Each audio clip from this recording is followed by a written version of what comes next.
The mist clung to the valley like an ancient spell, protecting secrets older than memory itself. Elena paused at the edge of the unfamiliar clearing, her weathered hands clutching a worn basket of herbs. 40 years she had walked these woods, yet somehow she had never noticed this narrow path before. The morning light filtered through the canopy, illuminating what appeared to be thatched roofs in the distance. Her heart quickened as she realized this was no abandoned settlement. Smoke rose from earthen chimneys, and the faint melody of unfamiliar songs drifted through the trees.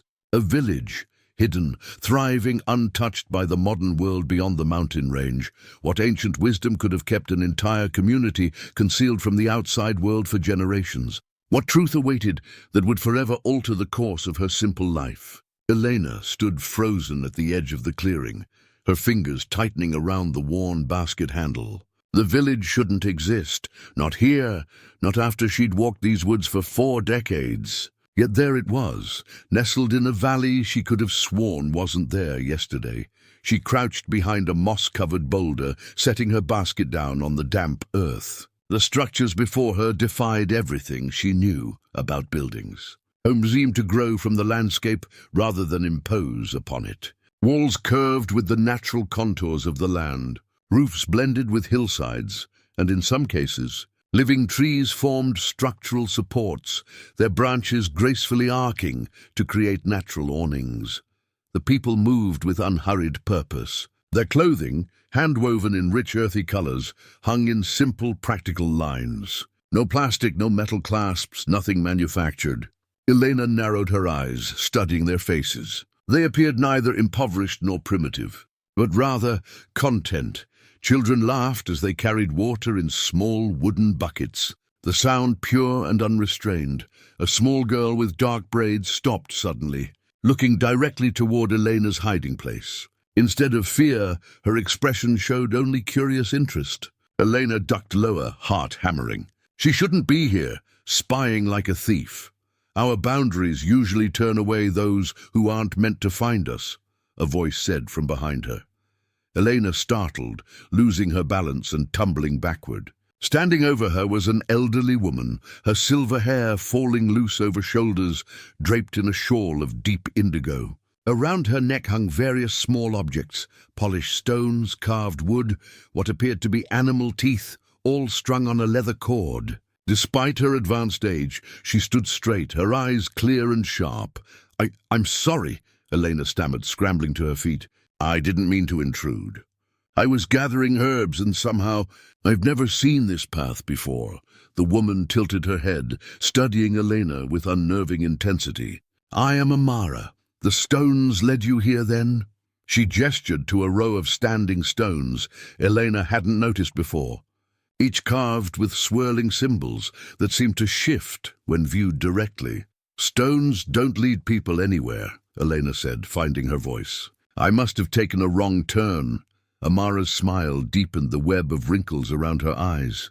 For 40 years you walk the same woods, and today you take a wrong turn. Perhaps it is time you questioned what you know about paths and destinations, Elena Mikhailova. A chill ran down Elena's spine. How do you know my name? The forest speaks if one listens. Amara gestured toward the village. You've been watching us like we're creatures in a traveling show. Would you prefer to enter properly? Elena hesitated, glancing back toward the familiar woods, then again at the impossible village. You're not concerned about outsiders. Those who find us are meant to find us. Amara's gaze softened. Though few do anymore, the boundary stones keep us hidden from those who would bring harm. That you see them at all tells me something of your heart. Elena bent to retrieve her basket, noticing how the wild herbs she'd collected seemed more vibrant than usual. What is this place? Who are you people? Those are questions better answered inside, with a warm drink to ease the telling. Amara extended a weathered hand. Will you come, or will you return to your solitary cottage and pretend this was a dream brought on by spring fever? Elena looked at the offered hand. Everything she knew, everything sensible, told her to retreat, to return to her predictable life. Yet something deeper, something long dormant, urged her forward. "If I come with you," she said carefully, "am I free to leave when I wish?" Amara nodded once. "The path that brought you will remain, visible to your eyes now that they've been opened. What you do with what you learn here, that choice will always be yours." With a deep breath that felt somehow significant, Elena took the elder's hand. The moment their fingers touched, a strange sensation washed over her, like plunging into cool water on a scorching day. Refreshing, startling, and somehow right. "Then show me," Elena said, surprised by the steadiness in her voice. Amara smiled and led her toward the village. Past the boundary stones that hummed with energy, Elena could now feel pulsing against her skin. As they crossed the invisible threshold, she couldn't shake the feeling that she was walking into more than just a hidden settlement. She was walking into a different way of being. Behind them, the forest path seemed to shimmer and fade, though Amara had promised it remained. The trees closed ranks, guardians of an ancient secret temporarily revealed. Elena didn't look back. Amara led Elena through an archway, formed by two ancient trees that bent toward each other, their branches intertwining overhead. As they passed beneath, Elena felt a subtle shift in the air, cooler, sweeter, filled with unfamiliar scents. She glanced back, startled to see that the path behind them seemed to waver like a mirage in desert heat before settling again. "Did you see?" she began. "The veil." Amara nodded. "It protects us. Few eyes can perceive it, fewer still can cross it. That you've done both suggests the forest recognizes something in you." Elena frowned. "Forests don't recognize anything. They're just trees, just trees." Amara's laughter was soft but genuine. "As you are just a woman, as I am just an elder. Nothing is just anything, Elena Mikhailova." Villagers paused in their activities as the pair walked deeper into the settlement.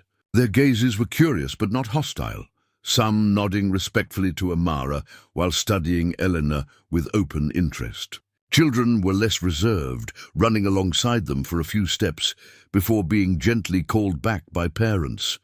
The village itself seemed to defy understanding. Homes were built into hillsides, around trees, alongside a crystal-clear stream that wound through the center. Nothing appeared to disrupt the natural flow of the landscape. Instead, human habitation complemented it, as though the buildings had grown from the earth rather than been constructed upon it. "We must present you properly," Amara said, guiding Elena toward a circular clearing at the village center. There, a stone-lined fire pit sat unlit, surrounded by smooth logs arranged for seating. "It has been many seasons since we welcomed an outsider." A small gathering formed as Amara raised her hand in some signal Elena didn't understand. 3 figures approached, a tall man with a silver beard, a middle-aged woman carrying a leather satchel, and a younger man clutching what appeared to be a wooden box filled with seedlings. "Our council," Amara explained. "Tom, our storyteller. Kira, our healer. Nova, our keeper of seeds." Each nodded as they were introduced. Tom's eyes crinkled with warmth. Kira assessed Elena with professional interest, while Nova seemed more concerned with a particular seedling that required adjustment. "A visitor crosses our threshold," Amara announced, her voice carrying unexpected authority for her slight frame. "Elena of the Outer Lands." Tom stepped forward, retrieving an earthenware bowl from beneath one of the logs. The vessel was simple yet beautiful, decorated with spiraling patterns that matched those on the boundary stones. He approached the stream, filling the bowl with clear water before returning to stand before Elena. "Water sustains all life," he said, his voice deep and resonant. "It knows no boundaries, respects no divisions we create. It flows where it must. So too do people." He offered the bowl to Elena. "Drink from our spring. Share in our life for as long as you choose to remain." Elena hesitated, looking at the bowl with uncertainty. This felt significant, ritualistic. "It's just water," Kira said with a hint of impatience. "Not a binding contract. Drink so we can get on with things." The practical tone broke the tension, and Elena accepted the bowl with a small smile. The water tasted like nothing she'd ever experienced. sweet, mineral-rich, and somehow energizing. She drank deeply before returning the bowl to Tom. "Now you've shared our water, we've shared our welcome," Amara said. "You may move freely among us for 3 days. After that, you must decide whether to return to your world or remain longer to learn our ways." 3 days, Elena echoed. "And if I choose to leave sooner?" "The path remains open to you," Nova spoke for the first time, his voice surprisingly melodic. "Though few choose to leave once they've truly seen." Children had edged closer during the ceremony, their natural curiosity overcoming any instructions to keep distance. One small girl with braids, the same who had spotted Elena hiding, approached boldly and touched the fabric of Elena's skirt. "It smells wrong," the child announced. "Like the dead things." "Mira," Kira scolded gently, "we don't speak so to guests." "But it does," Mira insisted. "Like the plastic in the forbidden zone." Elena looked down at her clothing, a simple cotton skirt and blouse, worn but serviceable. Then she realized the synthetic fibers, the machine stitching, the chemical dyes, things she took for granted that were foreign here. "You'll need suitable clothes," Amara said, noting Elena's discomfort. "And a place to rest. You'll stay in the guest dwelling." She pointed to a small structure set slightly apart from the others, built against a gentle slope with a living roof of grass and wildflowers. It looked both alien and inviting, like something from a forgotten fairy tale. "Tonight, you'll join us at the fire," Tom said. "Every stranger brings new stories. Every new story enriches our understanding." As Elena followed Amara toward her temporary home, she couldn't shake the feeling that she had stepped not just into a hidden village, but into another way of being entirely. Elena sat on the woven mat outside her temporary dwelling, watching the lengthening shadows. The guest house was simple but comfortable. A single room with a sleeping pallet, a small table, and shelves holding clay vessels. A window overlooked the stream, its gentle burbling a constant companion. She should go home. Her chickens needed tending, her garden required watering, and who knew what neighbors might think if she disappeared. Yet the thought of returning to her solitary cottage felt strangely hollow now. Just one night, she told herself. See what happens at the fire, then decide. As twilight deepened, lanterns appeared throughout the village, not electric lights or even oil lamps, but some sort of luminescent material in glass jars that cast a warm, steady glow. Villagers began gathering at the central clearing, bringing wooden bowls and instruments Elena didn't recognize. "You seem troubled." Amara appeared at her side, offering a bundle of folded cloth. "These might be more comfortable than your clothes from beyond." Elena accepted the garments, a simple tunic and loose pants of undyed linen, surprisingly soft. "Thank you, but I'm not sure I should stay. Night has fallen and the path home has grown dim," Amara finished for her. "Yet it remains, should you truly wish to leave." Elena glanced toward the archway of trees. Indeed, a faint luminescence marked the trail, visible even in the gathering darkness. The option to flee remained open. Somehow, that knowledge made staying easier. "Just one night," she said aloud. Amara nodded, her eyes reflecting the lantern light. "Sometimes one night is all it takes to change a life." And come, the gathering begins. Changed into the village clothing, which felt remarkably comfortable against her skin, Elena followed Amara to the central fire. It now blazed with golden flames that gave off almost no smoke. The entire village seemed present, arranged in a loose circle around the fire pit. Children sat closest to the flames, eyes wide with excitement. Tom, the storyteller, stood and raised his hands for quiet. "We welcome a visitor to our fire," he announced. "Elena of the Outer Lands joins our circle tonight." All eyes turned to her with open curiosity. Elena felt herself flush under their collective gaze.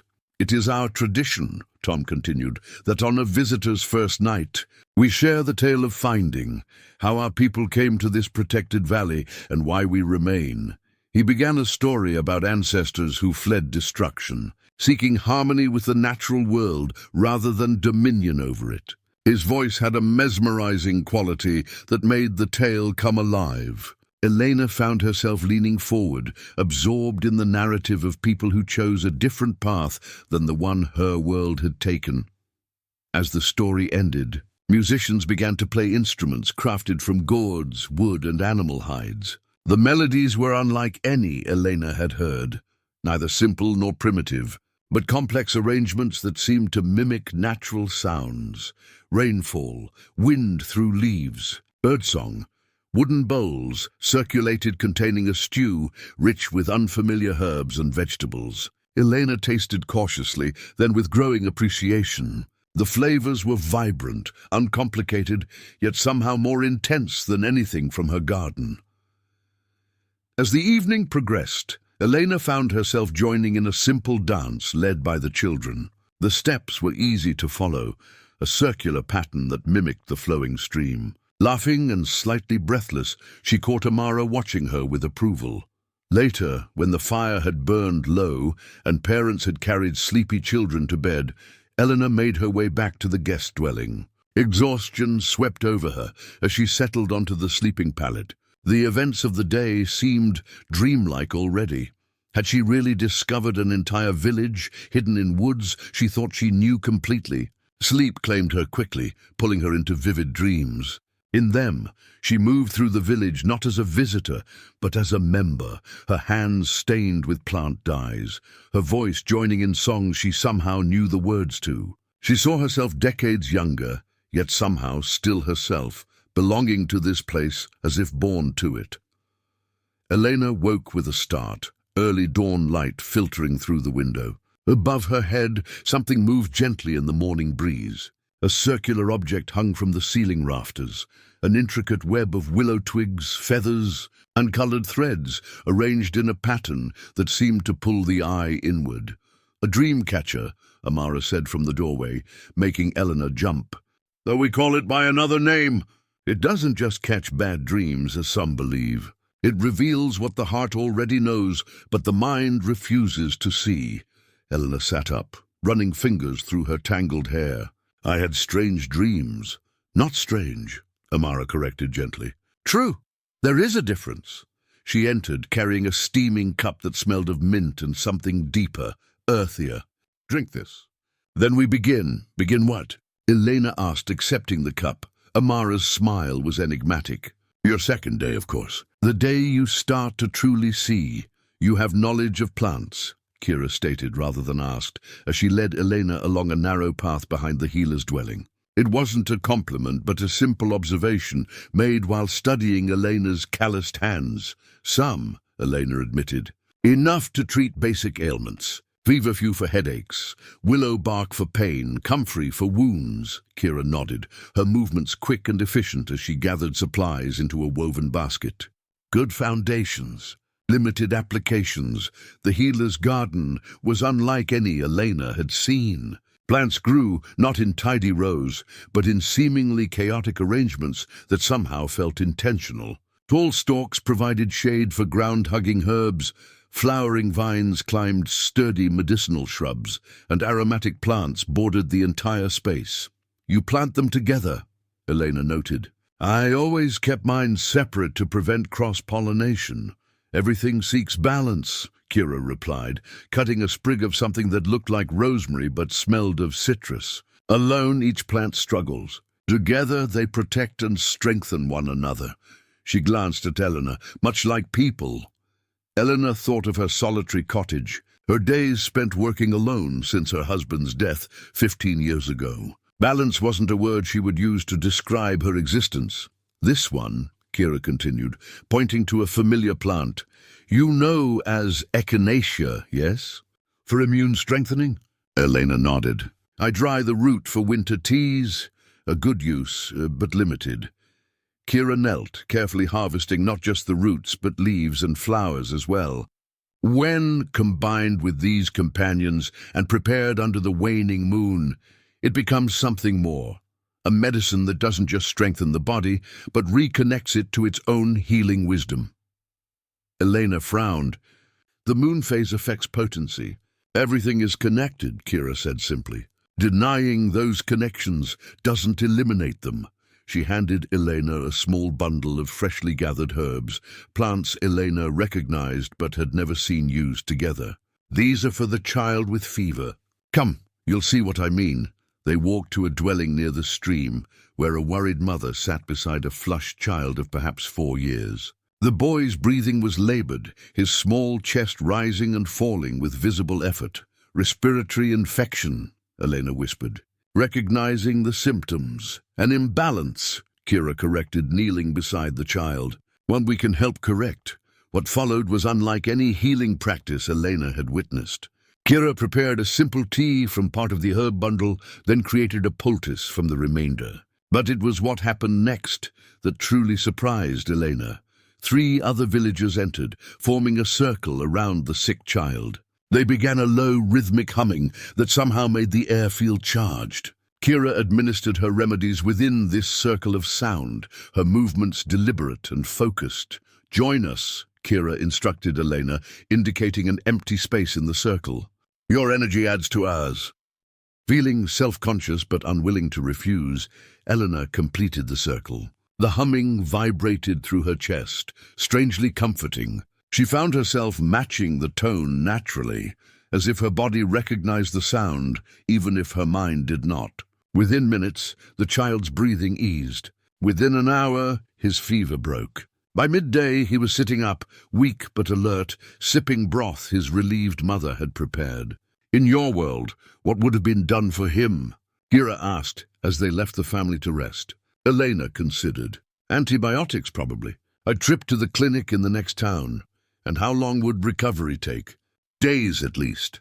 Maybe a week." Kira nodded, satisfaction evident in her expression. "Your medicine fights illness. Ours restores balance. Both have their place. But one remembers that the body, the community, and the earth are not separate systems."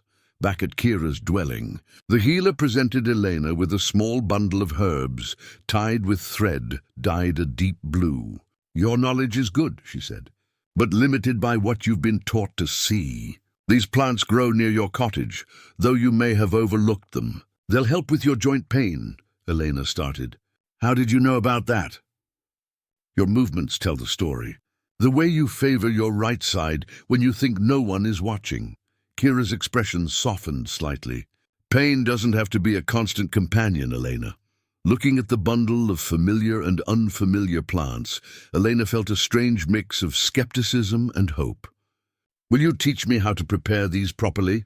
The question hung between them, more significant than it appeared. It was the first time Elena had asked to learn, rather than merely observe. Kira's rare smile transformed her serious face. "I thought you'd never ask." Dawn broke with a chorus of birdsong as Elena helped a group of villagers harvest early vegetables. Her hands worked alongside theirs, pulling tender greens and root vegetables from rich, dark soil. The familiar activity carried unfamiliar ease, no backbreaking labor, no desperate rush against weather or time.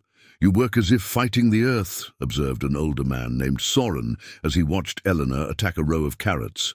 "The food doesn't need to be conquered, just invited out." Elena paused, realizing she was indeed approaching the task with the grim determination that characterized most of her farm work. Here the others moved with unhurried purpose, their faces relaxed, even joyful. They sang occasionally, soft melodies that seemed to make the plants respond. "Old habits," she admitted, consciously relaxing her shoulders. "Where I come from, everything is a battle against time." "Ah, time," Soren chuckled, pointing to a circular arrangement of stones on a nearby hillside. "Our clock moves no faster than the sun's shadow. What need is there for more precision than that?" Elena studied the stone arrangement, a simple solar timekeeper, yet positioned with mathematical precision. Throughout the morning, she noticed villagers glancing toward it occasionally, its shifting shadows marking not hours, but broader divisions of the day: early gathering time, mid-morning work, meal preparation, and so on. After the harvest, children appeared to carry produce to a central preparation area. Elena expected to see them running off to play afterward, but instead they remained, working alongside adults who patiently demonstrated how to clean and prepare the vegetables. "Don't they attend school?" Elena asked Nova, who was directing the food preservation efforts. "They are attending school," he replied, gesturing to the children learning to braid garlic into storage bundles. What better education than participating in the life that sustains them? Throughout the day, Elena observed how the village's youngest members moved freely between structured learning and play. Older children taught younger ones to identify plants, track animals, or weave simple baskets. No bells rang, no rigid schedule imposed artificial divisions on their activities. By midday, Elena found herself in a sunny clearing where several villagers gathered around a large table made from a single slab of wood. They were sorting seeds, hundreds of varieties, each carefully labeled and stored in small clay pots. "Our library," Nova explained, inviting her to join them. "More valuable than any book." Elena examined the seeds, beans of every imaginable color, grains she couldn't identify, vegetables bred for this specific microclimate. The diversity was staggering compared to the standardized crops grown on farms near her home. "How do you manage so many varieties?" she asked. "Without modern equipment?" "By not fighting nature's systems," Nova smiled. "Each plant has companions that deter pests, others that enrich soil. Together, they create balance." As afternoon shadows lengthened, Elena joined a group heading to the stream with baskets of laundry. She braced herself for hours of scrubbing, but discovered instead a system of naturally occurring pools where clay-based soap and the stream's gentle flow did most of the work. Women and men together made the task communal and almost recreational, with conversation and laughter flowing as freely as the water. "Tomorrow's council gathering," someone mentioned as they worked. "Will we discuss the eastern boundary expansion?" "And the proposal for the new grain storage," another added. "I still think underground preservation would be better than the raised structure." Elena listened, surprised by the casual way decisions seemed to be discussed by everyone, regardless of age or status. "Who makes the final choice?" she asked. The women exchanged glances. "We all do," replied one. "The council presents options, everyone speaks, consensus emerges. But what if you disagree? What if consensus doesn't come? Then we wait or find a third way," came the simple answer. Rushing decisions rarely leads to wisdom. By evening, Elena found herself staring at her own hands as she helped prepare the communal meal. These same hands that ached every night at her farm felt strong and capable after a full day of work that somehow didn't feel like work at all. As sunset painted the valley in gold, villagers gathered again around the central fire. No one directed them, yet everyone seemed to know their role. Food appeared, stories were shared, children gradually succumbed to sleep in parents' laps. Elena sat slightly apart, observing. In just one day, she had witnessed food production, education, governance, and community care, all functioning without currency, hierarchy, or modern technology. It wasn't primitive living, she realized with a start. It was something else entirely, something her world had forgotten was possible.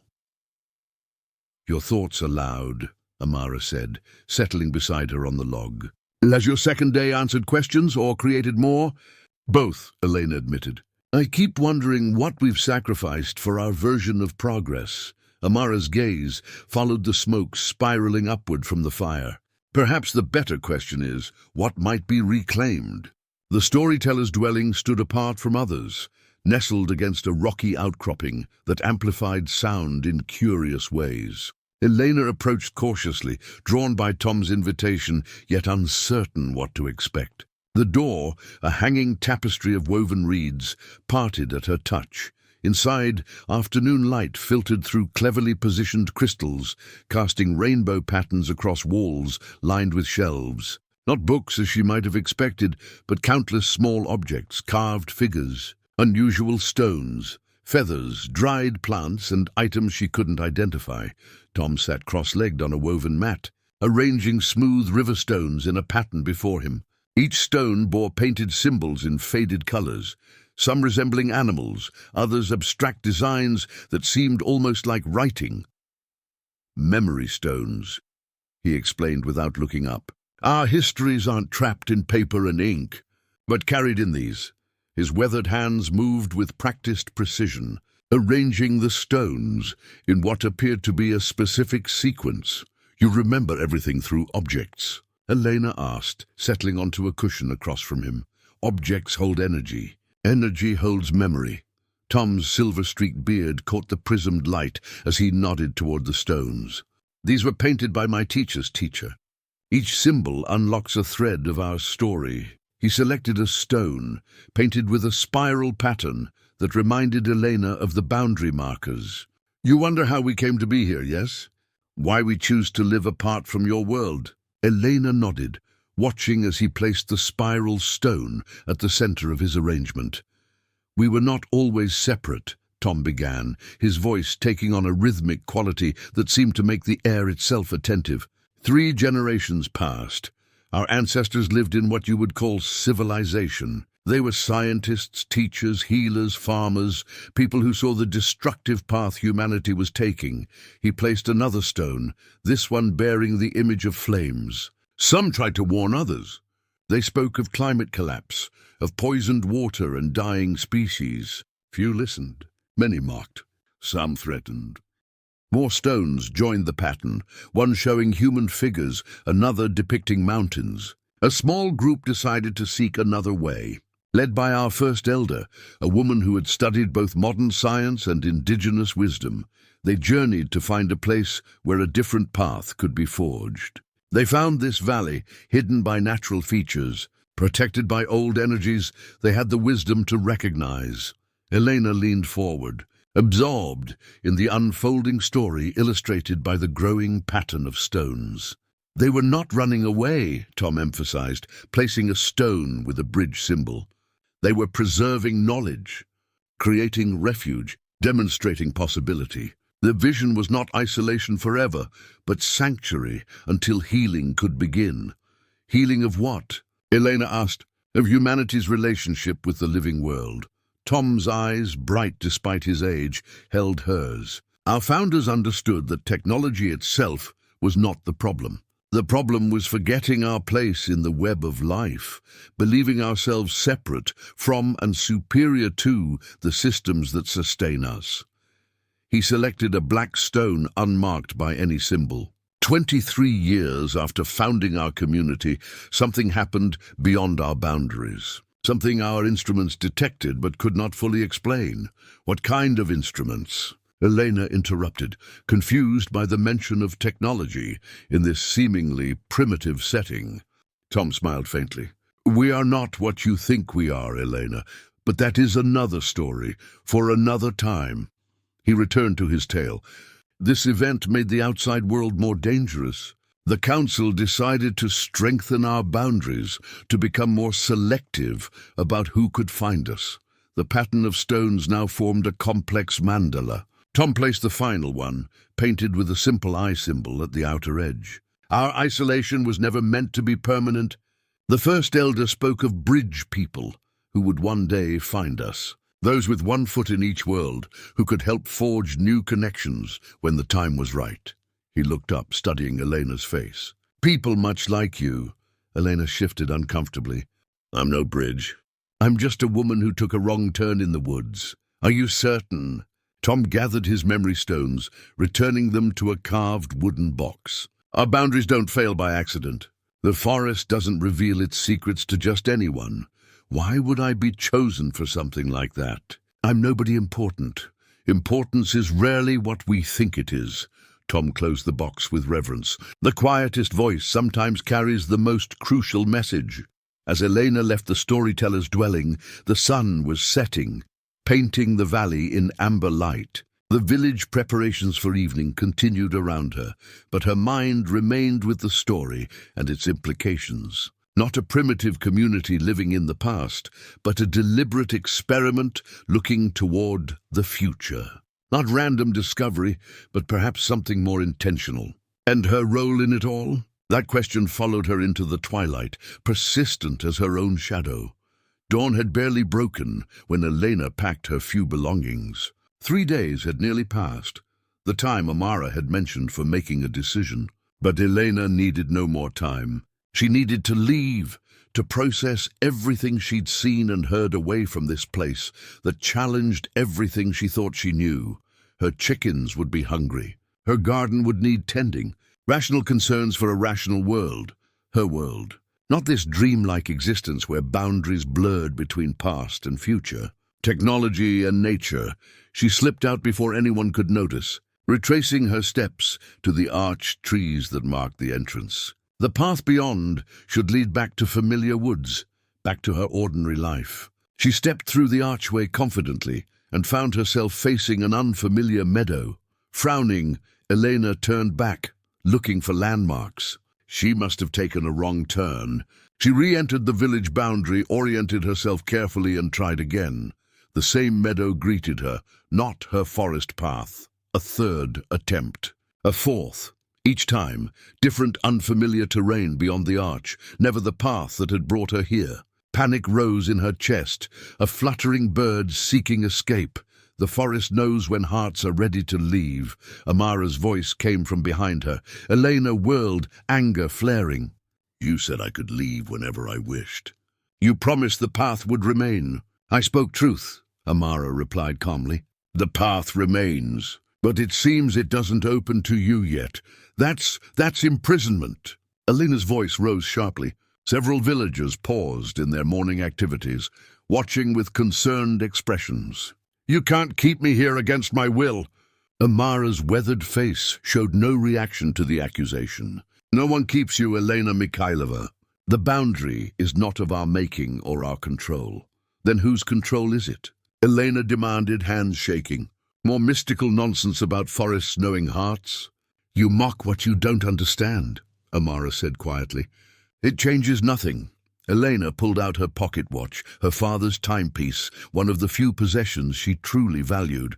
The familiar weight had always provided comfort, its steady ticking a reminder of order in a chaotic world. She flipped it open, needing its reassurance. The hands weren't moving.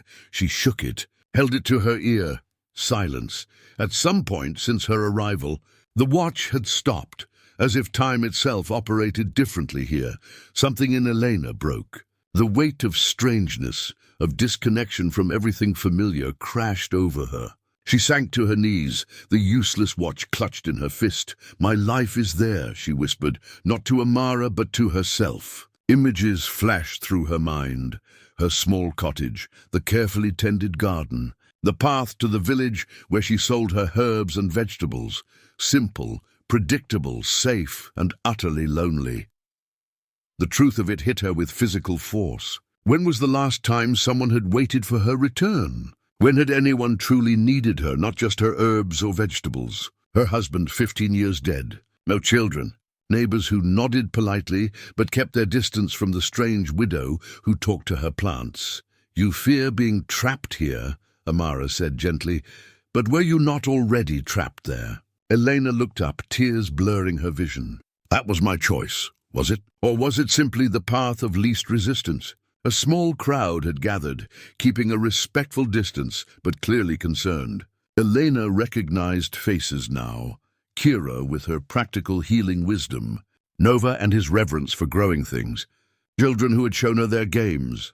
I need to be alone, she managed, rising unsteadily to her feet. No one tried to stop her as she walked away from the boundary, away from the village center, toward the stream that wound through the valley. She followed its course upstream, walking without destination until the voices faded behind her. At the base of the valley wall, the stream emerged from a small cave, water bubbling up from some underground source. Elena sat on a boulder beside it, listening to its constant music. Her fingers traced the intricate engravings on her father's watch. He had carried it through war, had used it to time her mother's labor contractions, had checked it each morning before heading to the fields. When had its ticking become a kind of prison rather than a comfort? I'm too old to start over, she told the flowing water. Too set in my ways.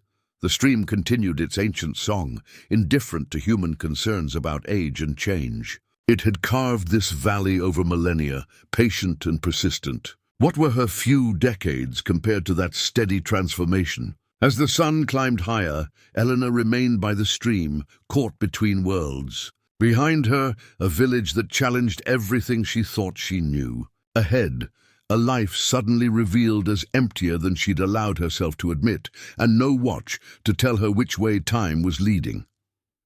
After her breakdown at the boundary, Elena avoided the villagers for hours, keeping to her small dwelling or walking alone by the stream. By the following morning, restlessness drove her out. If she was trapped here, temporarily or otherwise, hiding would solve nothing. She found Nova in a large circular building she hadn't entered before. Sunlight streamed through skylights onto tables covered with open trays of seeds. The young man was so absorbed in his work, he didn't notice her until she cleared her throat. "Elena," he acknowledged with a nod, neither surprised nor particularly welcoming. "Have you come to help or just to watch?" The direct question caught her off guard. "I know something about seeds. If that would be useful." Nova gestured to a stool across from him. On the table between them lay dozens of small clay containers, each holding different bean varieties, more diversity than Elena had ever seen in one place. "These need sorting and labeling," he explained, handing her a stack of small parchment tags and a pot of ink with a writing quill. Record type, planting season, and soil preference. The familiar task gave her hands purpose. Elena worked methodically, recognizing many varieties, but encountering others she'd never seen. Beans with unusual patterns, colors she didn't know beans could express. "This one," she said, holding up a deep purple bean with golden speckling. "I've never encountered anything like it." "Nightwalker bean," Nova replied without looking up, "nearly extinct in the outside world. It grows best in partial shade, fixes more nitrogen than most varieties, and contains compounds that support eye health." He reached beneath the table and produced a worn, leather-bound book, opening it to a page with detailed illustrations of the bean plant, its flower and mature pods. "Our seed library doesn't just preserve genetics. It preserves knowledge." Elena leafed through the book carefully. Each page documented a different plant variety with meticulous drawings and notes on growing conditions, uses, and relationships with other plants. "We have 17 similar volumes," Nova said, a hint of pride warming his usually reserved voice. "Plus living knowledge passed through teaching." He stood, motioning for Elena to follow. Against one wall stood floor-to-ceiling shelving containing hundreds of clay pots, each sealed with wax and labeled in the same careful handwriting from the book. "Our true wealth," Nova said simply. "Seeds from before the Great Simplification," Elena frowned. "The what?" "When agriculture became industry. When thousands of varieties became dozens. When food became product." His hand traced the shelves reverently. "Each of these represents a living connection to our ancestors, their ingenuity, their relationship with plants over generations of selection." Elena thought of the limited seed catalogue she ordered from each spring, the few varieties deemed commercially viable. Even her relatively diverse garden was a pale shadow of what stood before her. "How do you maintain all these?" "The cross-pollination alone would be impossible to manage." Nova smiled faintly. "That's why you're here today. Learning proper seed keeping is your first real lesson."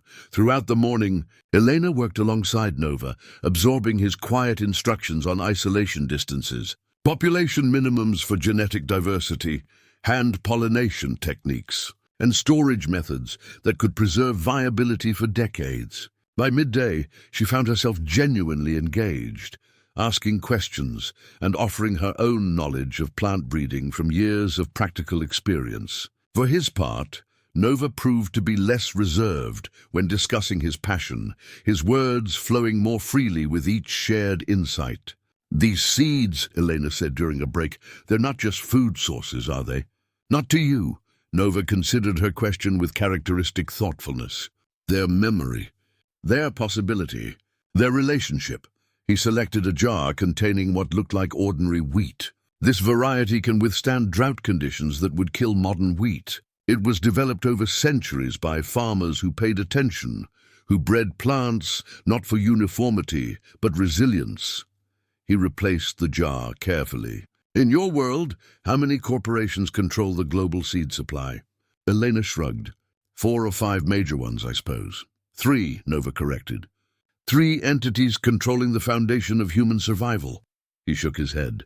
It wasn't always so. Seeds were once the common wealth of humanity, shared freely, adapted locally. Each seed tells that story, of abundance through diversity rather than scarcity through monopoly. Elena thought of her own garden, how she saved seeds from her best plants each year, a practice her neighbors had abandoned for the convenience of buying new packets each spring. "I'd like to plant something," she said suddenly, "something that will continue after. Whether I stay or go." Nova studied her for a moment, then nodded once. From a special shelf, he selected a small clay pot sealed with red wax.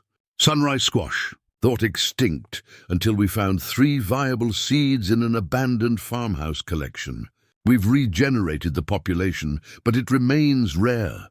He placed the pot in her hands, an offering of trust that felt weightier than the small container warranted. "Tomorrow," he said, "we'll find it a place in the North Garden." Plants are patient teachers, Elena. They show us how to put down roots while still reaching for light. The village hummed with unusual activity. Elena noticed it immediately upon waking, a different rhythm to the morning, an air of anticipation. Children ran past her dwelling carrying bundles of wildflowers, while adults gathered in small groups, voices animated. "The river blessing," Mira explained when Elena asked. The girl had appointed herself Elena's unofficial guide, appearing at odd moments with explanations or invitations. "It happens when the moon is full in early summer. You're lucky to be here for it." Throughout the day, normal activities paused as preparations took precedence. Elena found herself swept into the current of excitement, assigned to help a group of women crushing berries and roots to create natural pigments in wooden bowls. "For body painting," explained an older woman named Sarah, demonstrating how to mix the blue-black juice of elderberries with ash to create a deep indigo paste. "The river reads our patterns and knows our hearts." Elena raised an eyebrow, but continued working. After a week in the village, she'd learned to reserve judgment on such statements until she understood their context. By late afternoon, villagers began changing into special clothing, simple shifts of undyed linen for women, loose pants for men. Sarah approached Elena with a folded garment. "For you," she said. "If you wish to participate." Elena hesitated. "I'm not sure I should." "I don't know the ritual." Sarah's weathered face crinkled with a smile. "The river doesn't require expertise, only presence. But the choice is yours." Something in the woman's calm acceptance helped Elena decide. She changed into the soft linen shift, then joined a line of women waiting for body painting. Children moved among them, offering small stone bowls of water to rinse hands and faces. When her turn came, the painter, an elderly man with steady hands despite his age, studied her face in silence before selecting the indigo paste. With careful precision, he traced a pattern across her forehead and down her cheeks. The pigment felt cool against her skin. "What does it mean?" Elena asked as he finished. "It is your river name," he replied cryptically. "The water will recognize you now." As twilight approached, the entire village gathered at the widest part of the stream, where it pooled into a series of natural basins before continuing its journey. Smooth stones lined the banks, larger boulders creating natural seating areas. Lanterns hung from nearby trees, their light reflecting on the water's surface.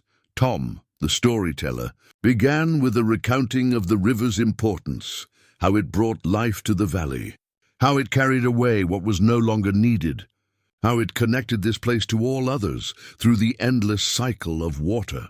"We don't worship the river," he explained, his voice carrying in the evening stillness. "We recognize our relationship with it. Today we renew that covenant." At some signal Elena missed, everyone moved toward the water's edge. Each person selected stones from large baskets, then entered the stream. The water reached only to their knees at its deepest point. One by one they placed their stones in personal arrangements on the riverbed. "Blessing stones," Mira whispered at Elena's side. "They show the river our path this season." When Elena's turn came, she waded in hesitantly, cool water swirling around her calves. She'd chosen 3 smooth stones, one white, one grey, one with veins of quartz running through dark basalt. Without conscious planning, she arranged them in a triangle, the dark stone pointing upstream. As she placed the final stone, something unexpected happened. The sensation began at her feet, a tingling awareness of every pebble beneath her soles, every current passing her ankles. It travelled upward, a gentle electric hum that awakened each nerve ending until her entire body felt vibrantly connected to the flowing water. For a breathless moment, Elena perceived the river not as an object, but as a living presence, ancient, patient, indifferent to human time frames, yet intimately connected to human survival. She saw with sudden clarity how the water united everything it touched, from mountain springs to distant oceans, unbidden. A memory surfaced, herself as a small child, playing in the creek that ran behind her childhood home. Before dams changed its course, before factories upstream turned its waters murky, before modern life made such simple joy seem childish and impractical. Elena's chest tightened. Tears spilled down her cheeks, mixing with the indigo designs. She had forgotten that feeling of connection, had dismissed it as childish fancy rather than essential truth. From downstream came music, simple drums and flutes played by villagers who had completed their stone arrangements. Others began to sing, their voices blending in harmonies that seemed to complement rather than compete with the river's own sounds. When Elena finally stepped from the water, she felt strangely lighter. Amara stood on the bank observing her with knowing eyes. "Now you begin to see," the elder said quietly. "See what?" Elena asked, though something in her already knew the answer. "That primitive is a matter of perspective." Amara gestured toward the villagers celebrating along the riverbank, their faces alight with genuine joy. "Is it primitive to remember one's place in the living world, or is it primitive to forget?" Elena had no answer. But as the celebration continued under the rising full moon, she found herself joining in the simple dances without self-consciousness, her body remembering rhythms she hadn't known it knew. A persistent tapping on Elena's door woke her before dawn. She opened it to find Amara waiting, a small lantern in her gnarled hand. "Dress quickly," the elder said without preamble. "There's someone you need to meet." Elena followed Amara through the sleeping village, their path illuminated only by starlight and the elder's small flame. They climbed a narrow trail into the hills above the settlement, toward a dwelling Elena hadn't visited before. Unlike other village homes, this one stood apart, built into the hillside so thoroughly that only its wooden door was fully visible. "Who lives here?" Elena asked, slightly winded from the climb. "Our oldest memory," Amara replied cryptically. She knocked on the door, 3 short taps, 2 long, a pattern rather than random courtesy. The door opened to reveal a woman so elderly that Elena couldn't guess her age. Thin white hair framed a face mapped with deep wrinkles, yet her eyes were startlingly clear, dark and alert as a young woman's. "So you've brought her." "Finally," the ancient woman said, her voice surprisingly strong. "Come in, both of you. The tea is ready." The interior was a single circular room, larger than it appeared from outside. Books lined shelves, carved directly into the earthen walls. Actual books with spines and covers, not the village's usual collections of memory objects. A fire burned in a central pit, vented through an ingenious chimney system. Above it hung a copper kettle that looked distinctly out of place among the village's usual earthenware. "This is Elder Vera," Amara said, "our first elder's daughter. The only one among us born in the world beyond." Elena stared in surprise. "You came from outside?" The word felt strange on her tongue, as if her time in the village had already reframed her concept of normalcy. "I was 12 when my mother led the founding group to this valley," Vera confirmed, pouring tea into clay cups. "Old enough to remember what we left behind, young enough to embrace what we created here." The tea tasted of unfamiliar herbs, stimulating rather than soothing, clearing Elena's mind of lingering sleep. "I've heard whispers," Elena said carefully. That this village isn't as primitive as it first appears, Vera laughed, a sound like dry leaves rustling. Of course not. Do you think we rejected knowledge along with its misuse? Do you imagine we forgot what we knew simply because we chose a different path? From a chest beside her chair, the old woman withdrew a small object and placed it on the low table between them. Elena recognized it immediately, a smartphone, though an older model than she'd seen in recent years. Dead, of course, Vera said, noting Elena's surprise. The battery failed decades ago, but we keep it, along with other artifacts, to remember our choices. I don't understand, Elena admitted. If you had technology, why live like this? Why the hand grinding, the manual labor, when machines could do it more efficiently? Efficiency, Vera repeated, the word sounding like a curse in her mouth. That was the god we left behind. The endless pursuit of doing more, faster, with less human involvement. Until humans themselves became superfluous. She leaned forward, eyes intense. My mother was a quantum physicist. Tom's grandfather, a climate scientist. Gira's line descends from one of the world's foremost botanists. We weren't Luddites or doomsday cultists. We were scientists who saw where the worship of efficiency without purpose was leading. From another chest came more artifacts, a medical handbook, a small solar panel, a radio. Vera laid them out like evidence at a trial. We didn't abandon technology. We subordinated it to human and ecological well-being. The question isn't what tools you use, but what values guide their use.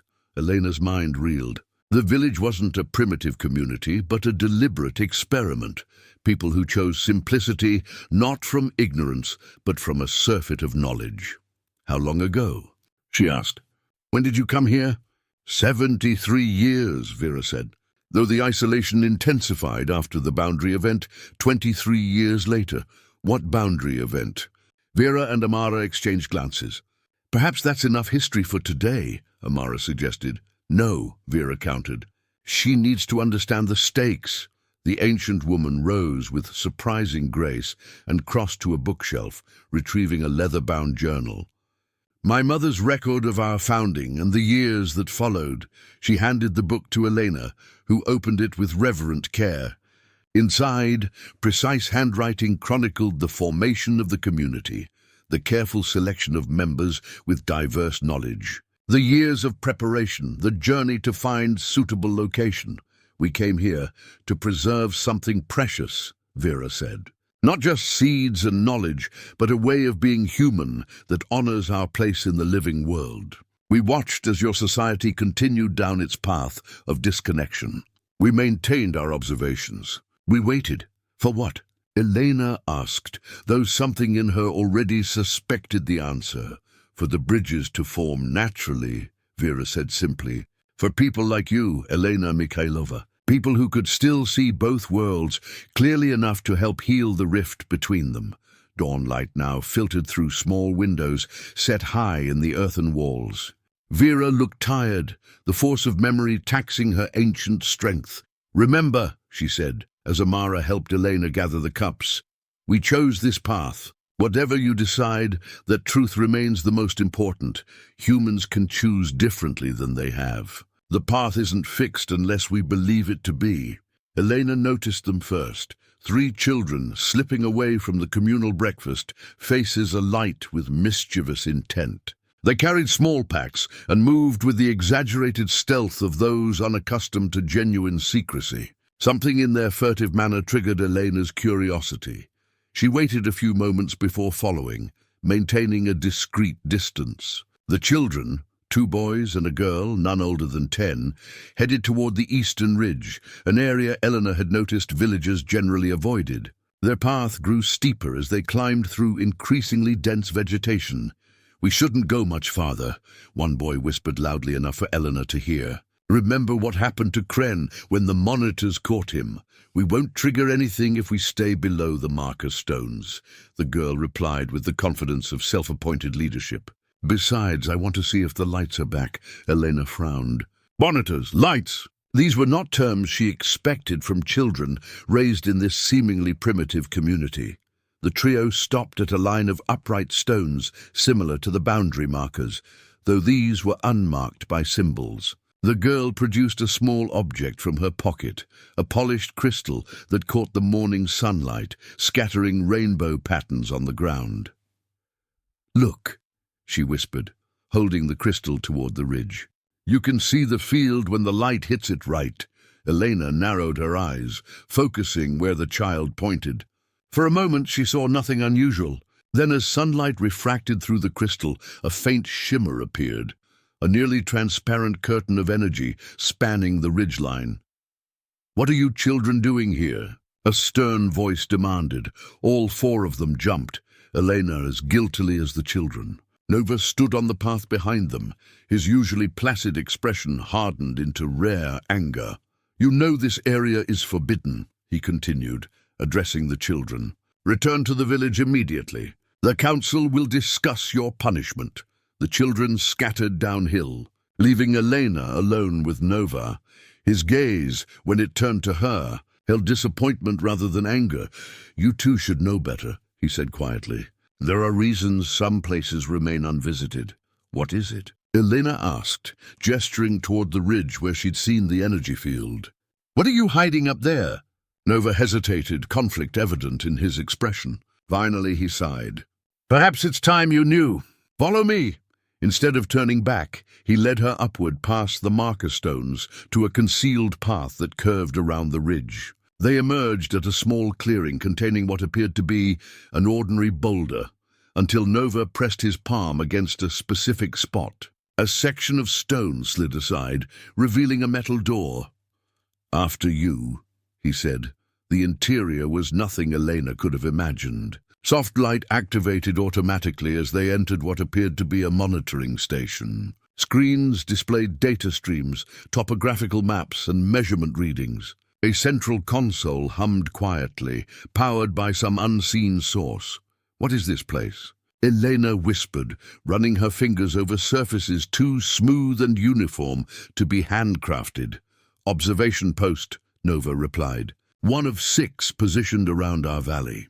He pressed several points on one of the screens, bringing up new displays, atmospheric measurements, radiation levels, water quality assessments. Most showed normal or optimal readings within the valley. Those measuring conditions beyond the boundary displayed alarming values marked in red. "The boundary event," Nova explained, noting Elena's shocked expression. 23 years after our founding, radiation levels outside our protected valley spiked dramatically. We never determined the exact cause. Limited nuclear exchange, reactor meltdowns as infrastructure failed, perhaps both. He indicated a device mounted near the door, a sophisticated radiation counter displaying readings that would be lethal with prolonged exposure. "That's why the children are forbidden here. That's why we strengthened our isolation protocols. The world you remember, in parts of it became uninhabitable." Elena stared at the data, mind struggling to reconcile this technology with the village she'd come to know. "But your community, the simple tools, the handcrafts, the absence of machines—" "A choice," Nova said firmly. "Not ignorance, not inability. We maintain certain technologies because they're necessary for survival and monitoring. We reject others because their costs outweigh their benefits." He gestured around the facility. 3 people in the village maintain these stations, checking systems and collecting data. The rest need never interact with this technology if they choose not to. "You've been watching," Elena realized. "All this time, you've been observing what's happening outside." Nova nodded, documenting the slow healing in some regions, the continued degradation in others, waiting for the time when reconnection might be possible. "And lying to me," Elena said, anger suddenly flaring. "All of you, with your talk of ancient wisdom and natural harmony. This isn't some timeless indigenous village. It's a scientific outpost playing pretend." "No lie was told," Nova countered calmly. "We are exactly what we appear to be, humans living in balance with natural systems. That we chose this path with full knowledge of alternatives doesn't make it less authentic." He touched another control, bringing up satellite imagery of the surrounding region. Areas of devastation were clearly visible, dead forests, contaminated waterways, abandoned settlements. We preserve technologies that serve life, he said quietly. We reject those that destroy it. The distinction matters, Elena. It's the difference between using tools and being used by them. As they exited the facility, the stone door sealing seamlessly behind them, Elena looked back toward the village below. She saw it now with new eyes, not as a primitive settlement, but as a deliberate model of an alternative relationship between humanity and Earth.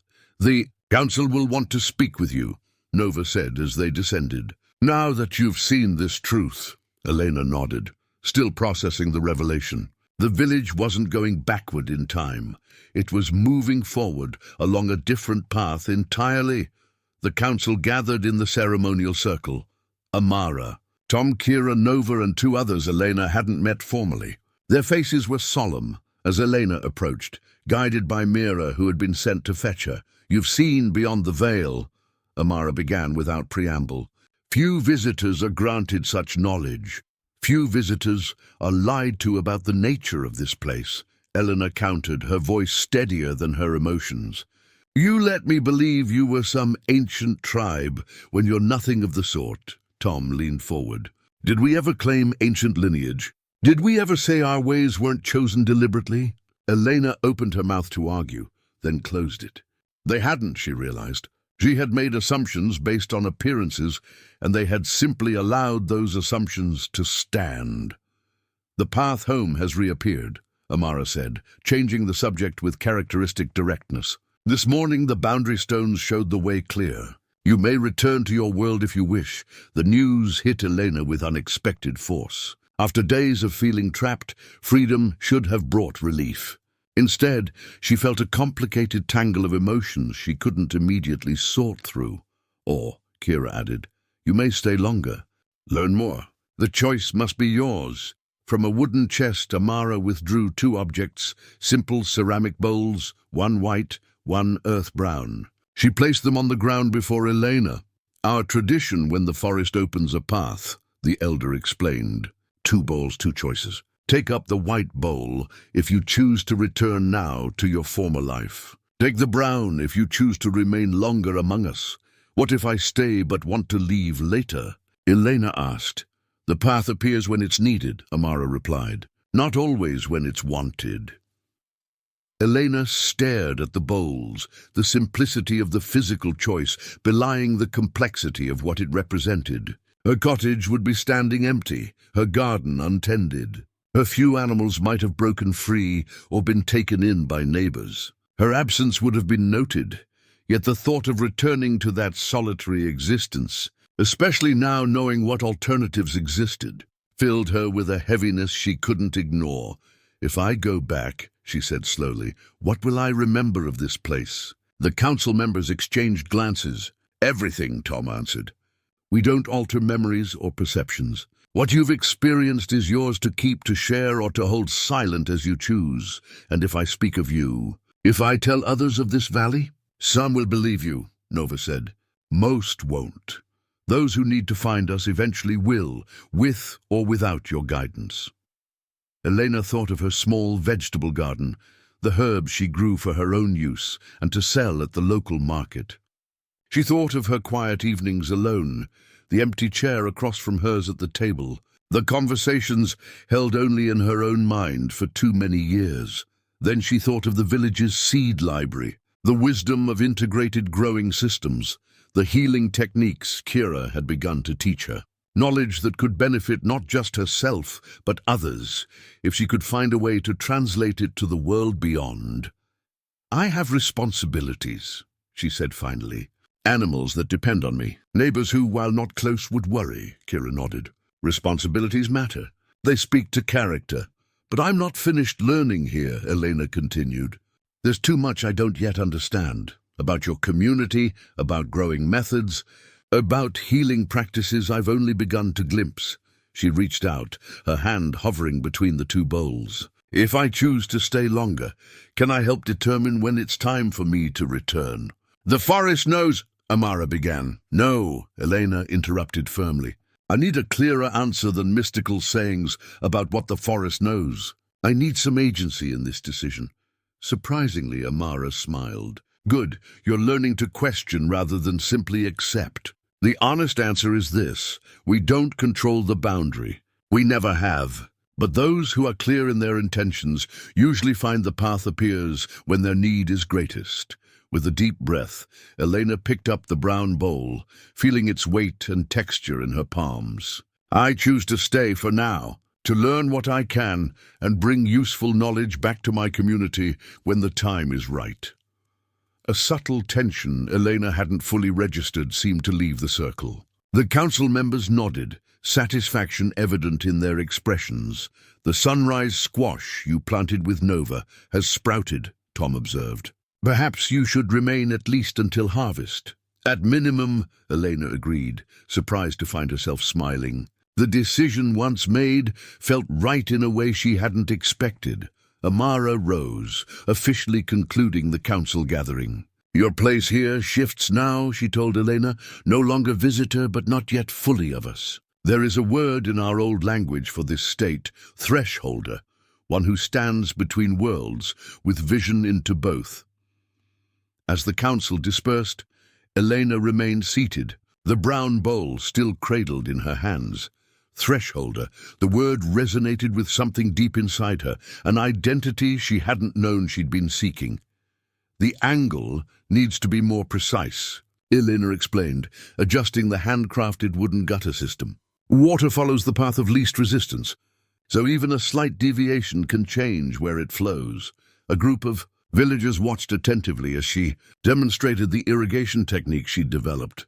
At her own farm, a simple but effective method for distributing limited water during dry periods. Using materials available in the village, she'd recreated her design with modifications to suit their terraced gardens. Clever, commented Soren, the elder farmer who had first criticized her aggressive harvesting technique weeks earlier.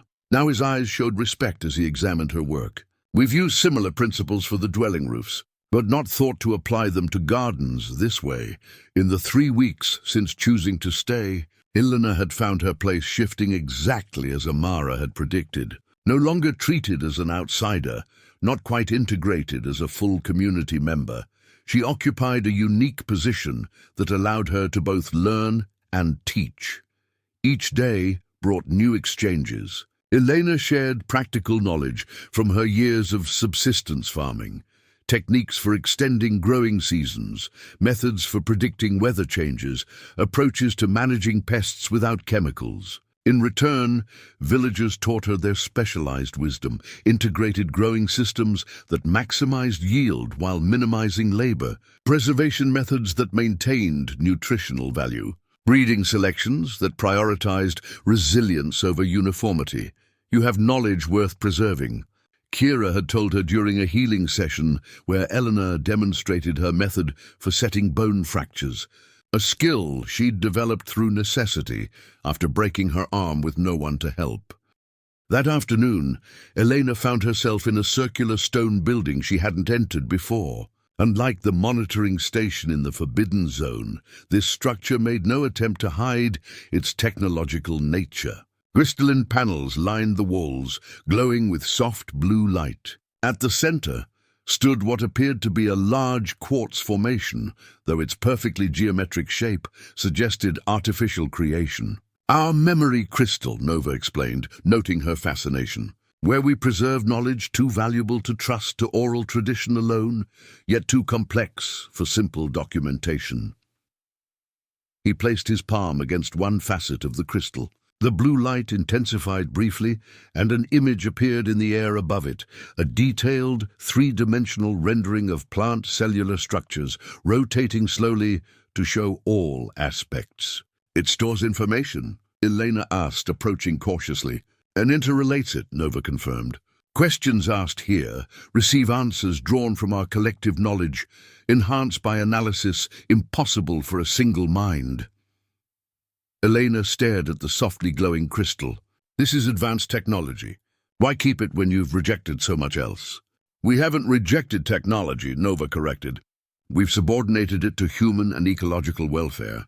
This serves knowledge preservation without creating dependency or environmental harm. He gestured for her to approach. Place your palm where mine was. Think of something you know well, a technique, a process unique to your experience. Hesitantly, Elena complied. The crystal felt warm beneath her hand, vibrating subtly. She thought of her method for grafting fruit trees, a technique her father had taught her, modified through years of experimentation. The crystal's light pulsed, and the image above it transformed to show hands performing the exact motions she'd been visualizing. The detail was extraordinary. Even the specific angle of the grafting knife matched her preferred approach. "It reads minds?" she asked, pulling her hand back in alarm. "Not thoughts or emotions," Nova assured her. "Only knowledge you consciously offer. We use it to preserve techniques, observations, discoveries, especially from our elders before they pass." Later that day, Elena sat with Tom, watching as he demonstrated how village records were maintained, a hybrid system combining written documentation with memory objects and, she now knew, selective digital preservation. "Your world became overwhelmed with information," the storyteller explained, "yet starved for wisdom. Too much data, too little understanding of what matters." He showed her how important knowledge was validated through multiple perspectives before being formally recorded. How practical application always accompanied theoretical understanding. How children learned systems thinking from their earliest lessons. "In your world, specialization fragmented knowledge," he continued. "People might understand one small domain deeply while remaining ignorant of its connections to everything else." Elena thought of her neighbor, who could repair any engine but couldn't grow food, of the doctor in the nearby town, who could prescribe pharmaceuticals, but knew nothing of herbal alternatives, of herself, competent in practical matters, but isolated from broader understanding. Integration is what's missing, she realized aloud. Not the technology itself, but wisdom about its proper place. Tom nodded, satisfaction evident in his expression. "You begin to see with new eyes." That evening, sitting by the communal fire, Elena found herself engaged in animated conversation with a small group of villagers. They were discussing a challenge with one of their fruit trees, a fungal issue Elena had successfully addressed in her own orchard years earlier. As she described her solution, a combination of companion planting, strategic pruning, and a simple fermented spray, she noticed Nova watching her with quiet approval. The recognition felt different from any she'd experienced before. Not for what she owned or produced, but for what she knew and could contribute. "Knowledge freely shared multiplies," Amara said, settling beside her as the conversation shifted to other topics. "Unlike material resources which diminish when divided." Elena nodded, understanding now the village's true wealth, a currency of wisdom that only grew richer through exchange. Elena woke to an unusual stillness. The birdsong that typically heralded dawn was absent, replaced by a heavy silence that pressed against her ears. Outside her dwelling, the air hung dense and motionless, carrying a metallic scent she recognized from years of farming. "Storm coming," she murmured to herself, studying the horizon. The sky showed no obvious signs yet, just a faint yellowing to the west, but her body sensed the approaching pressure system as surely as her chickens always had. At the communal breakfast, she found Amara consulting with several elders over a curious device, a sealed glass tube filled with clear liquid and floating objects that shifted position as the elder rotated it. "Weather glass," Amara explained, noticing Elena's interest. "It's been in the village since founding. The patterns predict atmospheric changes." Elena leaned closer. Inside the sealed tube, crystals had formed delicate structures like tiny branches. "What does it show?" "Severe storm," Tom replied grimly. "Within 24 hours. We're preparing." Throughout the morning, the village mobilized with practiced efficiency. Groups were assigned to harvest any ripe crops, secure lightweight structures, move animals to sheltered areas, and check water management systems for potential overflow. "Your irrigation channels," Nova said, finding Elena helping with harvest. "They'll need to be adjusted for heavy runoff. Can you show us how?" Elena spent the afternoon demonstrating how to modify the system she'd designed, creating temporary diversions to channel what would likely become destructive water flow away from vulnerable crops and into collection basins. Villagers worked alongside her, adapting her instructions to their terraced landscape. By evening, the yellow-green western sky had darkened to an ominous copper. The air pressure continued to drop, making ears pop and heads ache. Elena stood with Amara at the highest point of the village, watching distant lightning illuminate massive cloud formations. "It's going to be bad," Elena said, recognizing the signs from bitter experience. "Worse than your usual storms, I think," Amara nodded. "The pattern hasn't appeared in the weather glass for 17 years. Last time we lost part of the eastern orchard." A sudden realization hit Elena. "My cottage, my land. If this storm is coming from the west, it will hit there first." Her chest tightened with anxiety. "My animals, my garden. Your home lies beyond our boundary," Amara acknowledged. "We cannot know its fate." As night fell, the storm's advance became visible, lightning illuminating the underside of massive clouds rolling toward the valley like a dark tide. The wind began to rise, first as gentle gusts, then strengthening until it howled through the trees surrounding the village. Villagers gathered in the communal hall, a sturdy structure built into the hillside, designed to withstand precisely such weather. Families brought bedding, food supplies, and personal treasures, preparing for an extended sheltering. Children were assigned tasks to keep them occupied and calm. Elena helped where needed, but her thoughts repeatedly strayed to her home beyond the boundary. The cottage she'd maintained alone since her husband's death. The garden she'd coaxed from reluctant soil year after year. The few animals that depended on her, all facing this tempest without her protection. "Your worry changes nothing," Kira said bluntly, pressing a steaming cup of tea into Elena's hands. "Drink. It will help clear your mind." The bitter liquid did help, focusing Elena's thoughts. When Nova approached asking for advice on securing the seed storage, she pushed aside her personal concerns to address the immediate need. Near midnight, the storm struck in full fury. Rain lashed horizontal against the few windows, finding even the smallest gaps to penetrate. Wind threatened to tear away anything not firmly anchored. Thunder shook the ground itself, vibrating through the earthen floor of the hall. Through the worst hours, villagers huddled together, sharing warmth and reassurance. Children who had been frightened initially soon fell asleep, lulled by familiar songs and the security of community. Elders told stories of storms past, normalizing the experience through shared memory. Elena found herself sitting with a group including Mira and several other children who remained awake, wide-eyed with a mixture of fear and excitement. She began describing how animals predicted weather, how cats cleaned their faces before rain, how birds flew lower when pressure dropped, how insects disappeared hours before storms. "Could you teach us to read those signs?" Mira asked, momentarily forgetting her fear as curiosity took over. "I could," Elena replied, realizing she'd automatically assumed a future here that included teaching these children. When had that shifted from possibility to assumption? Toward dawn, the storm's fury began to ease. The constant roar of wind diminished to occasional gusts, the pounding rain softening to a steady patter. Community members took turns checking for damage, reporting back small problems, a few roof leaks, minor flooding in lower areas. "Branches down throughout the orchard. We were fortunate," Tom observed, as morning light revealed the storm's aftermath. "Your water management system prevented the worst flooding."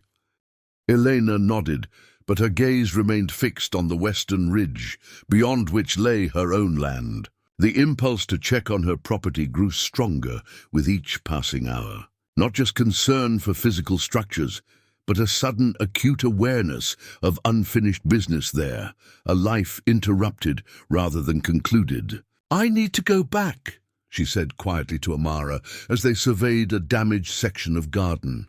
"Not permanently, just to see what happened, to secure things if needed." The elder studied her face. "The path may open now if your need is genuine." "It is," Elena replied, certainty settling into her bones. "I have responsibilities there I haven't properly resolved." Amara nodded once. "Gather what you need for the journey. I'll meet you at the boundary stones at midday." Elena stood before the boundary stones, a small pack containing provisions and a change of clothing slung over her shoulder. After weeks in village-made garments, her original clothes felt strange against her skin, synthetic fibers, harsh and lifeless compared to the hand-woven linen she'd grown accustomed to. Amara approached, accompanied by Tom and Nova. The storyteller carried a small wooden box, while Nova held what appeared to be a walking stick carved from dark wood. "The path is visible," Amara confirmed, gesturing toward the arch of trees that marked the boundary. Beyond it, Elena could indeed see a clear trail leading into the forest, the same path she'd followed unknowingly that first day. "How long will it remain open?" Elena asked. "That depends on you," Tom replied. "On your intentions and needs." Nova stepped forward, offering the walking stick. "For your journey," he said simply. Elena accepted it, noting the smooth grain and comfortable weight. Near the top, a small stone had been embedded in the wood, a polished magnetite that gleamed black in the midday sun. "The compass stone always points back to our valley," Nova explained. "If you choose to return, it will guide you, regardless of how the path may seem to shift." Tom presented the wooden box next. Inside lay several cloth packets of seeds, varieties Elena recognized from her work in the seed library. "These will grow in your soil," he said. "Hardy varieties that can begin to heal depleted ground. A small start toward bridging our knowledge with your land. I don't know when I'll return," Elena admitted. "You'll know when it's time," Amara said. "The knowledge will settle into your bones like weather sense." More villagers had gathered to witness her departure. Mira pushed forward, presenting a small woven bracelet. "So you don't forget us," the child said solemnly. "I couldn't forget if I tried," Elena replied, touched by the gesture. Final goodbyes were brief. The village way was not to prolong partings with excessive emotion. Within minutes, Elena found herself walking alone through the arch, the familiar weight of her pack balanced by the new walking stick in her hand. The forest beyond the boundary felt simultaneously familiar and strange. These were her woods, the same trees she'd known for decades, yet her perception had altered. Where once she might have seen only potential firewood or obstacles, she now noticed interconnected communities, fungal networks at the tree bases, companion plants clustered in mutually beneficial arrangements, evidence of animal pathways forming natural corridors. The journey took longer than she expected. Disorientation came not from losing her way, but from seeing the landscape through transformed eyes. By late afternoon, familiar landmarks appeared. The lightning-struck oak that marked the edge of her property, the stone wall her grandfather had built generations ago. When her cottage finally came into view, Elena stopped, absorbing the scene. The storm had indeed passed through with destructive force. Part of the roof had been damaged. A section of garden fence lay flattened, and debris from neighboring properties littered her yard. Yet the core structures remained standing, resilient against the tempest. Moving closer, she noticed signs of human intervention. Someone had covered the damaged roof section with tarpaulin, secured loose shutters, and even left fresh water for any animals that might return. A note nailed to her door explained, "Checked when the storm passed. Will return tomorrow." Mikkel, neighbor. Elena hadn't expected such care from neighbors she'd always kept at polite distance. The evidence of community concern touched her unexpectedly. Inside, the cottage felt smaller than she remembered, the furnishings simpler. The space somehow diminished compared to the open, integrated dwellings of the village. Dust had settled on surfaces, and the stillness held a quality of abandonment that seemed to speak of longer absence than mere weeks. She moved through rooms that had once defined her entire world, seeing them now as if through a stranger's eyes. The practical efficiency she'd once taken pride in now seemed stark, stripped of beauty or connection to the living world outside. Windows positioned for security rather than light, spaces designed for individual tasks rather than communal gathering. Outside again, Elena surveyed her garden in the fading daylight. Storm damage aside, she could now see the fundamental difference in approach, her neat, segregated rows versus the village's integrated growing systems. Her emphasis on production over relationship. Her unconscious replication of industrial agriculture on a small scale. Not wrong, she said aloud to herself. Just incomplete. As darkness fell, Elena lit a lamp and sat at her familiar table, the walking stick with its compass stone propped nearby. The polished magnetite gleamed in the lamplight, oriented unerringly toward the hidden valley she'd left hours earlier. Sleep came fitfully that night, her body missing the sounds of the stream near her village dwelling, the distant murmur of communal evening gatherings. Instead, the profound silence of her isolated cottage pressed against her ears, broken only by the occasional call of night birds or the settling of the damaged structure. Morning brought new clarity. As she began the practical work of repairs, Elena found her hands moving with different wisdom. The integration of village knowledge with her own practical experience created solutions she wouldn't have considered before. Roof repairs that incorporated water collection, garden restoration that reimagined relationships between plants. By midday, when Mikhail's silhouette appeared on the path to her cottage, Elena had already formulated the beginning of a plan, one that would require time in both worlds to fully realize. The summer days lengthened as Elena worked steadily to repair and transform her homestead. What had begun as simple storm recovery evolved into deliberate reimagining, a bridge between worlds taking physical form in soil and stone. Her garden, once arranged in conventional rows, now followed natural contours of the land. Companion plantings replaced monoculture sections. The seeds Nova had given her flourished, their resilience evident in vibrant growth despite minimal tending. "It's different," observed Mikhail, leaning on her newly repaired fence. In the weeks since her return, her neighbor had become a regular visitor, initially from curiosity about her unexplained absence, later from genuine interest in her methods. "More like how things used to grow," Elena replied, careful not to reveal too much. "Before we decided nature needed to be controlled rather than partnered with." Mikhail, a retired teacher with a small adjacent property, watched as she demonstrated how to create soil berms that directed water flow to where it was most needed.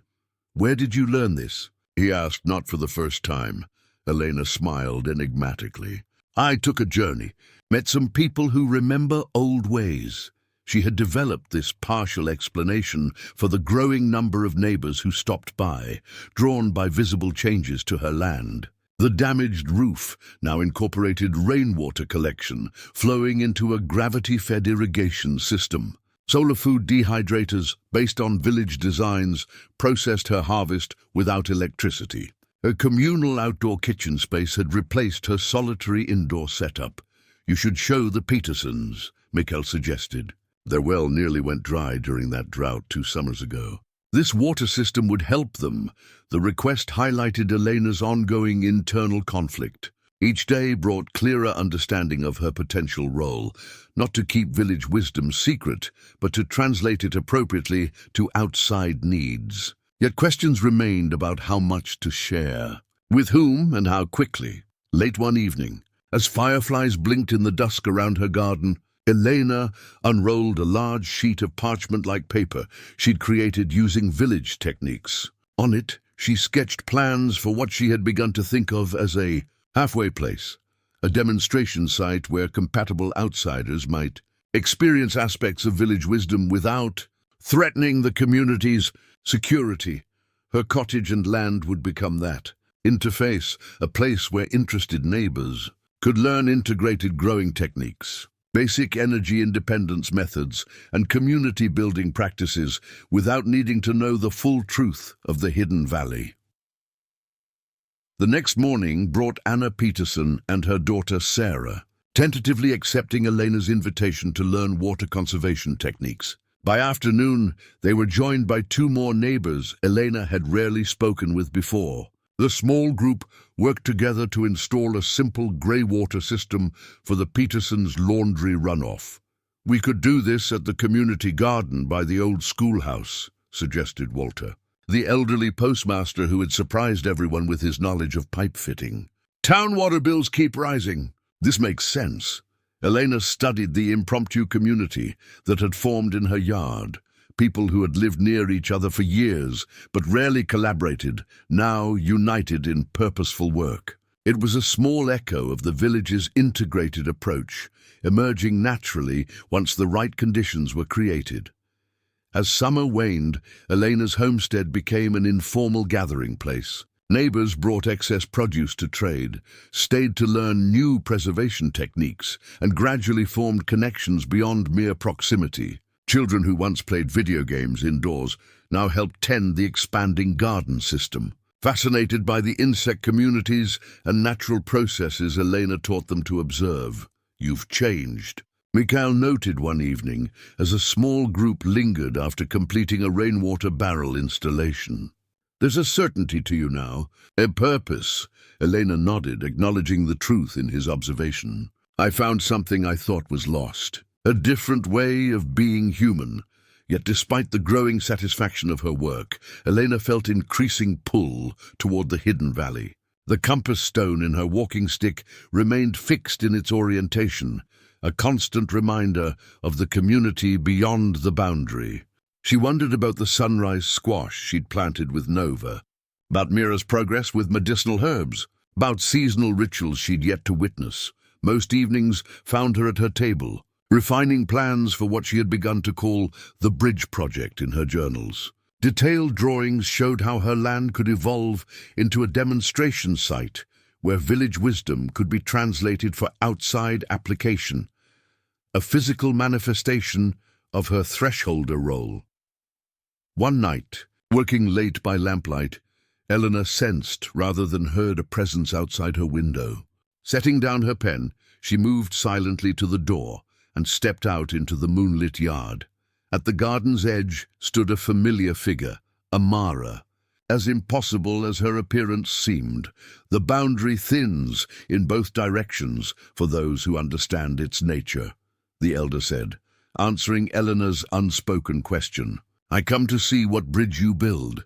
Elena led her around the transformed homestead, showing changes both implemented and planned. Amara observed without comment until they completed the circuit, returning to the cottage door. "You understand your purpose now," the elder said. "It wasn't a question. I'm beginning to," Elena replied. "But I need to return soon to deepen what I've learned." "This is just a start." Amara's smile held approval in the moonlight. "The path awaits when you're ready. But first, finish what you've begun here. A proper bridge needs foundations on both shores." By morning, Elena couldn't be certain the night visitor hadn't been a dream, except for the small cloth bundle of herb seeds left on her doorstep, varieties she recognized from Kira's healing garden. 1 year later, Elena stood at the edge of what had once been a simple kitchen garden. Now, a complex, integrated growing system stretched across her property, demonstrating principles that blended ancient wisdom with modern adaptation. Fruit trees formed the upper canopy, berry bushes created the middle layer, while vegetables, herbs, and ground covers completed the understory. The system largely maintained itself with strategic human intervention rather than constant battling against nature. "It's like its own little ecosystem," marveled Sarah Peterson, who had become one of Elena's most dedicated students. At 17, she approached the integrated systems with the clear eyes of youth, unencumbered by preconceptions about proper farming. "That's exactly what it is," Elena confirmed. "The village," she caught herself. "The community where I learned these methods understood that humans can be beneficial participants in natural systems rather than just extractors from them." Over the past year, Elena's homestead had evolved into what she'd envisioned, a demonstration site where interested neighbors could experience a different relationship with the natural world. Weekly gatherings now brought a core group of 10 families who worked together on seasonal projects, sharing labor and harvest in a small-scale version of the village's communal approach. The old schoolhouse garden had been transformed using similar principles, becoming a community food forest that supplied a small farmer's market. Children who had once known vegetables only as items in supermarket bins now identified dozens of edible plants and understood their growing cycles. The town council wants to talk to you about the watershed project, Mikhail mentioned as they inspected a new rainwater cistern. Her once distant neighbor had become her closest ally, helping translate Elena's strange ideas into terms conventional farmers could accept. "I'm not sure I'm ready for something that scale," Elena replied, though the seed of possibility had already taken root in her mind. That evening, as golden light stretched across her land, Elena walked the familiar path to the forest edge. The compass stone in her walking stick hummed with energy as she approached the boundary that had once appeared so suddenly in her life. For months after her return home, the path to the village had remained hidden, just as Amara had predicted. Elena had focused on establishing her bridge work, strengthening foundations on this shore before seeking to cross again. But lately, she'd felt the pull strengthening, a certainty growing that the time approached for renewal of connection. The forest before her looked ordinary, no mystical archway, no shimmering boundary. Yet the compass stone pointed unerringly toward a space between two ancient oaks. Elena approached slowly, respectfully, and placed her hand on the rough bark of the nearest tree. "I'm ready," she whispered, unsure if any force actually listened, but certain of her own truth. The bridge has its first span. Nothing visibly changed, yet as she stepped between the trees, the path ahead shifted subtly. Familiar landmarks rearranged themselves, the quality of light altered, and the sounds of the forest transformed. Elena smiled, recognition warming her chest as she continued forward. Following the compass stone's guidance, the journey felt shorter this time, as if the path recognized her purpose and hastened her return. Within hours, the boundary stones came into view, their carved symbols more visible to her now educated eyes. Beyond them, the village continued its life, smoke rising from cooking fires, children's voices carrying on the evening breeze. Mira spotted her first, the girl's excited shout bringing others to greet the returning thresholder. Among them stood Nova, holding a large squash with distinctive sunrise-colored stripes. Her plant, harvested and saved for her return, the bridge builder returns, Amara said, approaching with dignity despite the evident pleasure in her eyes. "And what news from the other shore?" Over a welcome feast that evening, Elena shared stories of her year's work, the transformed homestead, the growing circle of receptive neighbors, the small changes beginning to spread through her community. She detailed successes and failures alike, the challenges of translation between worlds, the careful balance of sharing wisdom without revealing its source. "Some are ready to learn more," she explained. "To come here, perhaps, if the way would open for them." The council listened thoughtfully, questions focused on discernment rather than fear. Which outsiders might be ready? What preparation would they need? How could contact expand without endangering either community? "The boundary responds to need and readiness," Tom reminded the gathering. "Not to our schedules or planning." In the days that followed, Elena moved between worlds with new freedom, the path remaining accessible as she guided carefully selected visitors. First Sarah, whose young mind embraced the village's integrated wisdom without resistance. Then Mikhail, whose academic background helped him contextualize what he witnessed. Eventually, others who showed readiness to learn without imposing their own frameworks. Not all could see the path, even when led directly to it. Some perceived only ordinary forest where others saw the boundary stones. The forest, it seemed, maintained its own discernment. One morning, Elena worked in the village's north garden alongside Nova. Their comfortable silence, the product of shared purpose rather than awkwardness. Together, they tended beds containing plants from both worlds, village varieties gaining strength from genetic diversity. Outside, crops developing resilience through integration. It's working, Nova observed, indicating a hybrid squash plant with characteristics of both parent lines. Not just survival, but something new emerging, Elena nodded, seeing in the plant a metaphor for her own evolution, neither fully of the village nor entirely of her former world, but something distinctive formed at the threshold between them.